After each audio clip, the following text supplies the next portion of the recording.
here are the third version of the Level 4 Spelfabet workbooks. These are download and print activities that you can get from the Spelfabet website.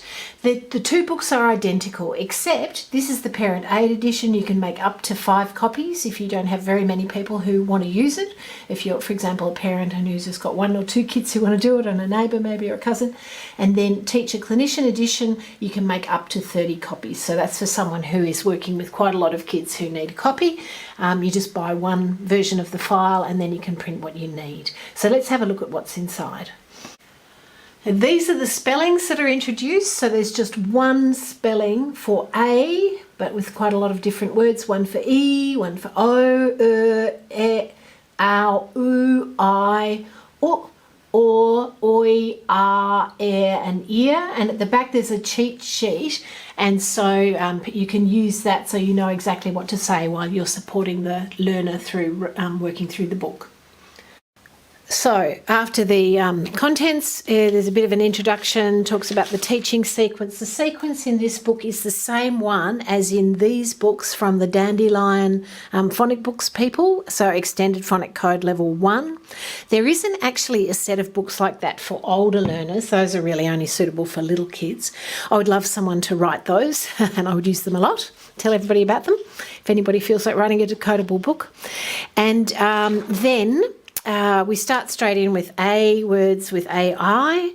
So first you have to copy the words down into the sentences, then you turn over, you write the whole sentence. We've really got to get kids practicing writing and getting good at writing by doing it, but in a way where they're not set up to fail.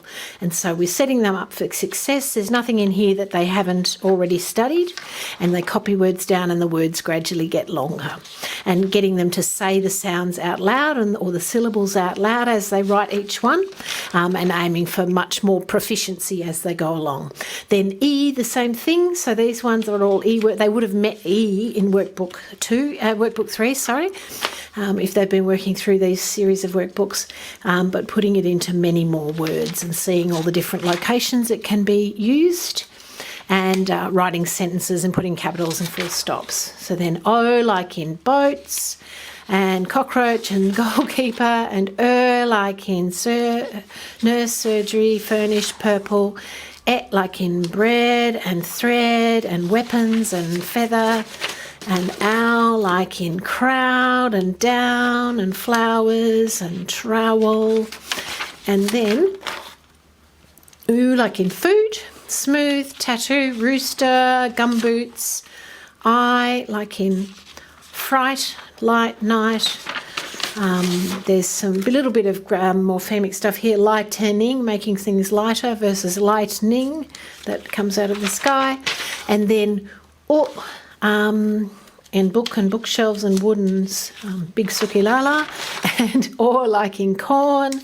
American speakers of American English will be able to use this fine. It doesn't mix up or like in saw, as we sometimes do in books from with people like me, people with my accent, right?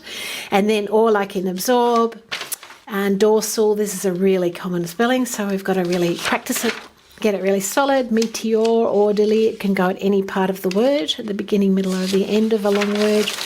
And then oi. This one has to have a consonant after it. Right up into long words like disappointed, and R like in arm, and marsh, and sharp, and yard, and barcode, and target, and bartender, and carpenter. And then air like in airport, and upstairs, and ear, beard, and smear, and deer, and spearmint, and so forth. So yeah, the end of this is a cheat sheet that tells you exactly what to say while you're being the support person, so you don't have to be an expert to support a learner through using this book. It was really written for parents and aides originally to use and make it easy for them to do the homework.